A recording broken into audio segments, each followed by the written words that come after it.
Crypto reverses sell-off as Rubio Cites Iran.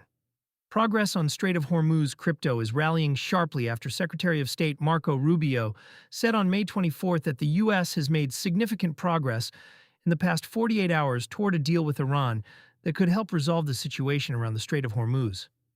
Reuters reported the comments shortly before noon UTC, with Rubio framing the diplomatic track as the most concrete movement in weeks. As of May 24th, 2026, 11:56 UTC per coin market cap.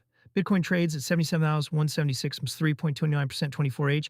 Ether at 2123, 4.62%. Solana at 8638, 503%. BNB at 6960.65, 333%. And XRP at 137, 331%. The Crypto Fear and Greed Index still reads 39, labeled fear, meaning sentiment has not caught up with the bounce in spot prices. A 24-hour reversal on the same macro story. The move is more interesting because of what it reverses. Yesterday, crypto sold off, while the Dow closed at a record on the same Middle East thaw, a divergence we covered in yesterday's note on the crypto versus Dow split. Traders read the equity rally as a flight back to traditional risk and treated crypto as the funding source. The Rubio update appears to have flipped that, with capital rotating back into liquid alts on confirmation that the diplomatic track is real rather than headline-driven noise. Bitcoin is still down 1.52% over 7 days, and Ether is down 3.10%. So a single up-day does not reset the weekly trend. It does narrow the gap between crypto and an S&P 500 that has held its highs through the same window.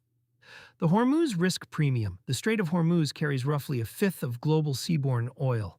Any credible reduction in disruption risk, there is a direct hit to the energy term premium, which in turn matters for inflation prints, terminal rate pricing, and the risk-on, risk-off rotation that has driven crypto correlations for most of May.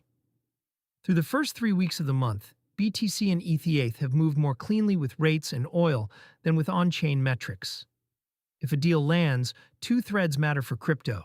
Oil-linked inflation pressure eases, which pulls forward expectations of rate cuts and supports the hard money thesis for Bitcoin by lowering the opportunity cost of holding non-yielding assets. Risk appetite returns to mid-cap alts. The fact that SOL led majors today weigh 5.03% rather than BTC fits that pattern. Near's run earlier in the week, covered in our AI token rotation piece, suggested capital was already looking for somewhere to go. The catch is that Iranian sources have not confirmed Rubio's framing, and the State Department has not released a readout. A walk back, even a partial one, would put the move at risk. Implied vol was already cheap. Going into today, Bitcoin implied volatility had compressed to a 7-month low despite the macro backdrop, a divergence we flagged in our note on BTC implied VOL. Cheap vol plus a binary geopolitical catalyst is the textbook setup for a sharp directional move, and the options market got the direction right today, even if traders were not positioned for the size. For desks running delta-hedged books, the move likely forced gamma-driven buying as spot pushed through strikes. That tends to amplify intraday moves and can also unwind quickly if the catalyst fades. Reading the fear and greed gap, the 39 reading on fear and greed, despite a 3-5% green day across majors, is the most useful signal in the snapshot. It says the bounce is mechanical, driven by short covering and tactical exposure rather than a shift in conviction. That is not necessarily bearish. It means there is dry powder if the diplomatic story holds up over the weekend. It also means a single negative headline could reset the move quickly. The asymmetry is real, but it cuts both ways. Card and stablecoin context. For readers holding stablecoin balances rather than spot crypto, today's move is a reminder that spot-linked cashback rewards and staking yields carry the same multi-day swing risk as the underlying tokens.